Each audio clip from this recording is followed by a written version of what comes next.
ಸಾಧನಾ ಸಮಾವೇಶದಲ್ಲಿ ಬಿಜೆಪಿ ನಾಯಕರಿಗೆ ಗುಮ್ಮಿದ ಟಗರು.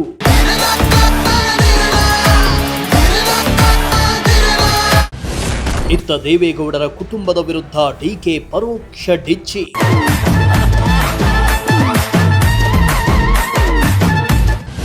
ಬೆಲೆ ಏರಿಕೆಯನ್ನೇ ಅಸ್ತ್ರವನ್ನಾಗಿ ಮಾಡಿಕೊಂಡು ಮೋದಿಗೆ ಟಾಂಗ್. ಕಾಂಗ್ರೆಸ್ ಸರ್ಕಾರ ಗ್ಯಾರಂಟಿ ಯೋಜನೆಗಳನ್ನು ಇಟ್ಕೊಂಡು ಅಧಿಕಾರಕ್ಕೆ ಬಂದಿದ್ದು, ಬಿಜೆಪಿ ನಾಯಕರು ಹೋದಲ್ಲಿ ಬಂದಲ್ಲಿ ಗ್ಯಾರಂಟಿ ಯೋಜನೆಗಳನ್ನು ಟೀಕೆ ಮಾಡ್ತಾನೆ ಇದ್ದಾರೆ. ಕಾಂಗ್ರೆಸ್ ಸರ್ಕಾರದ ಸಾಧನಾ ಸಮಾವೇಶಕ್ಕೆ ಬಿಜೆಪಿ ನಾಯಕರು ಟೀಕೆ ಮಾಡಿದ್ರು. ಇದು ಶೂನ್ಯ ಸಾಧನಾ ಸಮಾವೇಶ ಅಂತೆಲ್ಲ ವ್ಯಂಗ್ಯವಾಡಿದ್ರು. ಆದರೆ ಯಾವುದೇ ಟೀಕೆಗಳಿಗೂ ತಲೆಕೆಡಿಸಿಕೊಳ್ಳದ ಕೈ ನಾಯಕರು ಸಾಲು ಸಾಲು ವಿರೋಧದ ನಡುವೆ ತುಮಕೂರಿನಲ್ಲಿ ಅದ್ಧೂರಿ ಸಾಧನಾ ಸಮಾವೇಶವನ್ನ ಯಶಸ್ವಿಯಾಗಿ ಮಾಡಿದ್ರು.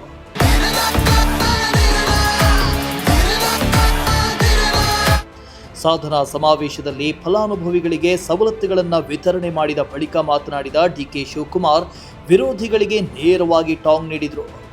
ದೇವರು ವರನೂ ಕೊಡಲ್ಲ, ಶಾಪನೂ ಕೊಡಲ್ಲ, ಅವಕಾಶ ಕೊಡ್ತಾನೆ. ಅಧಿಕಾರ ಇದ್ದಾಗ ಏನೂ ಮಾಡದವರು ಅಧಿಕಾರ ಇಲ್ಲದಿದ್ದಾಗ ನಾನು ಮಾಡ್ತೀನಿ ಅಂದರೆ ನಿಮ್ಮ ಕೈಲಿ ಏನೂ ಮಾಡಲು ಆಗಲ್ಲ ಅಂತ ಎಚ್ ಡಿ ದೇವೇಗೌಡ ಕುಟುಂಬಕ್ಕೆ ಡಿಕೆಶಿ ಡಿಚ್ಚಿ ಕೊಟ್ಟರು.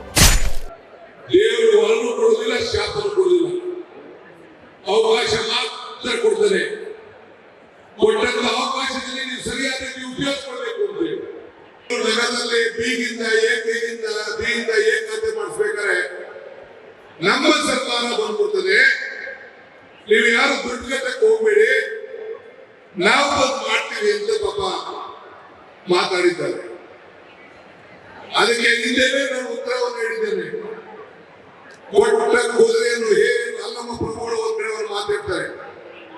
ಕೊಟ್ಟ ಕುದುರೆಯನ್ನು ಹೇರಲು ಬಯಸುವನು, ಕೊಟ್ಟ ಕುದುರೆಯನ್ನು ಹೇರಲು ಬಯಸುವನು ವೀರನು ಅಲ್ಲ, ಶೂರನು ಅಲ್ಲ. ಅಧಿಕಾರ ಕೊಟ್ಟಾಗ ನಿಮಗೆ ಮಾಡೋಕ್ಕಾಗದಿದ್ದಾಗ, ಅಧಿಕಾರ ಇಲ್ಲದೆ ಹೋದಾಗ ಬರೀ 17 ಜನ ಬಡಿಕೊಂಡು ನಾನು ಹರಿತೀನಿ ಅಂತಂದ್ರೆ ನಿಮ್ಗೆ ಏನು ಮಾಡಲಿಕ್ಕೆ ಸಾಧ್ಯ ಇಲ್ಲ.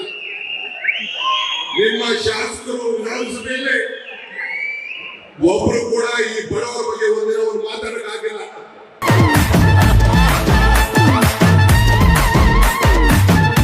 ಇನ್ನು ದೇಶದಲ್ಲಿ ಪೆಟ್ರೋಲ್ ಇವತ್ತು ಕೂಡ ಜಾಸ್ತಿ ಮಾಡಿದ್ದಾರೆ.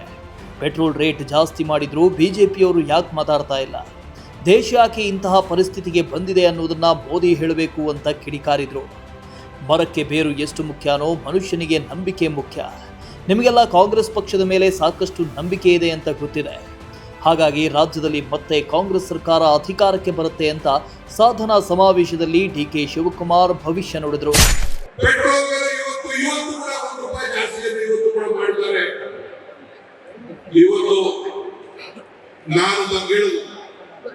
ಬಿಜೆಪಿ ನಾಯಕರು ಯಾಕೆ ಮಾತಾಡ್ತಾ ಇಲ್ಲ? ಸಂಸತ್ ಸದಸ್ಯರು ಯಾಕೆ ಹೇಳ್ತಾ ಇಲ್ಲ? ಅಶೋಕ್ ಆಗಲಿ ವಿಜೇಂದ್ರ ಆಗಲಿ ಯಾಕೆ ಬಗ್ಗೆ ಚರ್ಚೆ ಮಾಡ್ತಾ ಇಲ್ಲ? ಜನರ ಹೊಟ್ಟೆ ಪಾಡಿಗೆ ಏನು ನಿಮ್ಮ ಉತ್ತರ ಅನ್ನೋದನ್ನ ಈ ಸಂದರ್ಭದಲ್ಲಿ ಹೇಳ್ಬೇಕು. ಇವತ್ತು ನಾನು ತಮ್ಗೆ ಹೇಳೋದಿಷ್ಟೇ, ನಾನು ಜಾಸ್ತಿ ಮಾತಾಡಕ್ ಹೋಗೋದಿಲ್ಲ. ಅಂಬೇಡ್ಕರ್ ಅವರು ಹೇಳ್ತಾರೆ, ಇತಿಹಾಸ ಮತ್ತೊಂದು ಇತಿಹಾಸವನ್ನು ಸೃಷ್ಟಿ ಮಾಡಲಿಕ್ಕೆ ಸಾಧ್ಯ ಇಲ್ಲ ಅಂತ. ಹಂಗೆ ಮರಕ್ಕೆ ಬೇರೆ ಎಷ್ಟು ಮುಖ್ಯನೋ ಮನುಷ್ಯನಿಗೆ ನಂಬಿಕೆ ಕೂಡ ಅಷ್ಟೇ ಮುಖ್ಯ. ನಿಮಗೆಲ್ಲ ಈ ಕಾಂಗ್ರೆಸ್ ಸರ್ಕಾರದ ಮೇಲೆ, ಕಾಂಗ್ರೆಸ್ ಪಕ್ಷದ ಮೇಲೆ ನಂಬಿಕೆ ಇದೆ.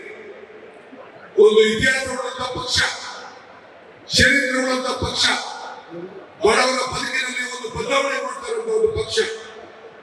ಸೊ ಹಂಗೆ ಬೇರೆ ಇಲ್ಲ ಅಂದ್ರೆ ಯಾವ ಮರ ಕೂಡ ಗಟ್ಟಿಯಾಗಿ ಉಳಿಯಲಿಕ್ಕೆ ಸಾಧ್ಯ ಇಲ್ಲ.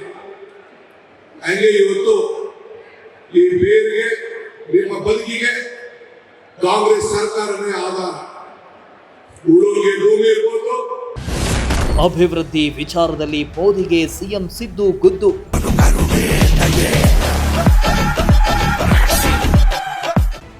ಇನ್ನು ಸಾಧನಾ ಸಮಾವೇಶದಲ್ಲಿ ಮಾತನಾಡಿದ ಸಿಎಂ ಸಿದ್ದರಾಮಯ್ಯ, ನಾವು ನುಡಿದಂತೆ ನಡೆದಿದ್ದೇವೆ ಅಂತ ಪುನರುಚ್ಚರಿಸಿದ್ರು. ನಾವು ಕೇವಲ ಭರವಸೆ ಮಾತ್ರ ಕೊಡ್ತಾ ಇಲ್ಲ, ಅಭಿವೃದ್ಧಿ ಕೆಲಸವನ್ನ ಕೂಡ ಮಾಡ್ತಾ ಇದ್ದೀವಿ. ಗುಜರಾತ್ನಲ್ಲಿ 35 ವರ್ಷಗಳಿಂದಲೂ ಬಿಜೆಪಿ ಸರ್ಕಾರ ಅಧಿಕಾರದಲ್ಲಿದೆ. ಆದರೆ ಈವರೆಗೂ ಗುಜರಾತ್ ಅಭಿವೃದ್ಧಿ ಆಗಿಲ್ಲ ಅಂತ ಮೋದಿ ವಿರುದ್ಧ ಸಿದ್ದು ಗುಡುಗಿದ್ರು. ಆರ್ಥಿಕ ಆರ್ಥಿಕವಾಗಿ ಸಾಮಾಜಿಕವಾಗಿ ಶಕ್ತಿ ತುಂಬತಕ್ಕಂಥ ಕೆಲಸವನ್ನು ಮಾಡಿದ್ದೇವೆ. ಯಾವುದೇ ರಾಜಕೀಯ ಇದರಲ್ಲಿ ಮಾಡಿಲ್ಲ. ಭಾರತೀಯ ಜನತಾ ಪಕ್ಷದವರಂತ ಭಾರತೀಯ ಜನತಾ ಪಕ್ಷದ ರೀತಿಯಲ್ಲಿ ವಿಷಯ ಅಚ್ಚೇ ದಿನ ಅಂತ ಕರೀಬೇಕು. ಈಗ ಮೊನ್ನೆ ₹3 ಹೆಚ್ಚು ಪೆಟ್ರೋಲ್ ಡೀಸೆಲ್ ಗ್ಯಾಸ್ ಬೆಲೆಯನ್ನು ಹೆಚ್ಚು ಮಾಡಿದ್ದಾರೆ. ಇದಕ್ಕೆ ಕಾರಣ ಏನು ಅಂತಂದ್ರೆ ಕೊಡ್ತಾ ಇರ್ತಕ್ಕಂಥ ಕಾರಣ ಅಲ್ಲಿ ಯುದ್ಧ ನಡೀತಾ ಇದೆ. ಇದೇ ನರೇಂದ್ರ ಮೋದಿಯವರು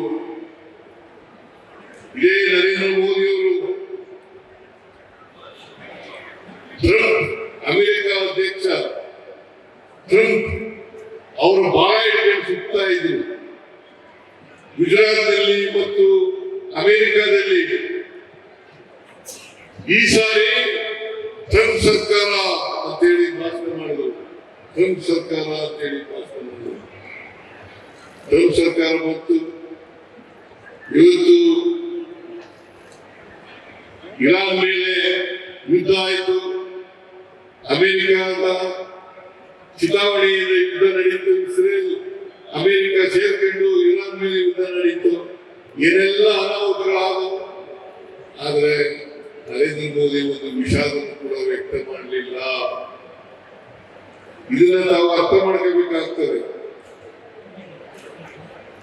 ಇವತ್ತು ಏನಾದರೂ ದೇಶದಲ್ಲಿ ಬೆಲೆ ಏರಿಕೆ ಆಗಿದ್ರೆ ಇದಕ್ಕೆ ನೇರವಾಗಿ ಕಾರಣ ನರೇಂದ್ರ ಮೋದಿ ಅವರು ಅಂತಕ್ಕಂಥದ್ದನ್ನು ತಿಳ್ಕೋಬೇಕಾಗ್ತದೆ.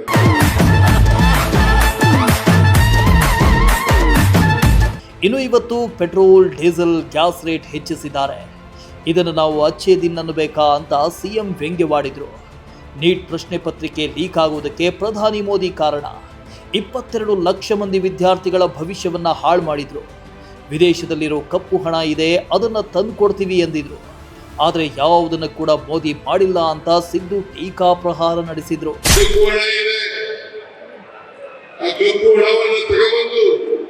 ಪ್ರತಿಯೊಬ್ಬರಿಗೂ ಕೂಡ ಅವರ ಅಕೌಂಟ್ಗಳಿಗೆ 15 ಲಕ್ಷ ಕೊಡ್ತೇವೆ ಅಂತ ರೈತರ ಆದಾಯವನ್ನು ದುಪ್ಪಟ್ಟು ಮಾಡ್ತೀವಿ ಅಂತ ಹೇಳಿದ್ರು.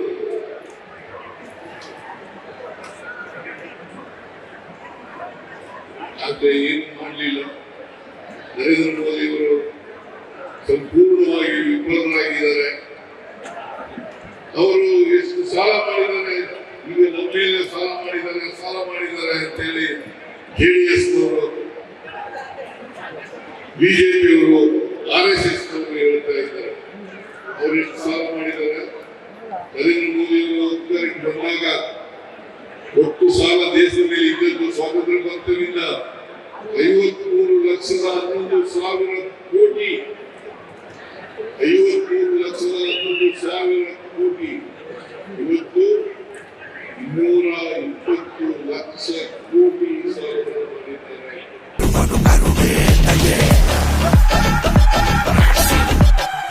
ಸಾಧನಾ ಸಮಾವೇಶದಲ್ಲಿ ಸಿಎಂ ಹಾಗೂ ಡಿಸಿಎಂ ಇಬ್ಬರು ಜೋಡೆತ್ತಿನ ಹಾಗೆ ಮೋದಿ ಹಾಗೂ ಮೈತ್ರಿ ನಾಯಕರ ವಿರುದ್ಧ ಟೀಕಾ ಪ್ರಹಾರವನ್ನೇ ನಡೆಸಿದ್ರು.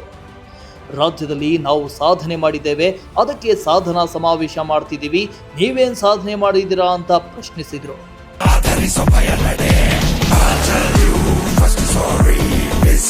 News desk, Prajashakti TV, Tumakuru.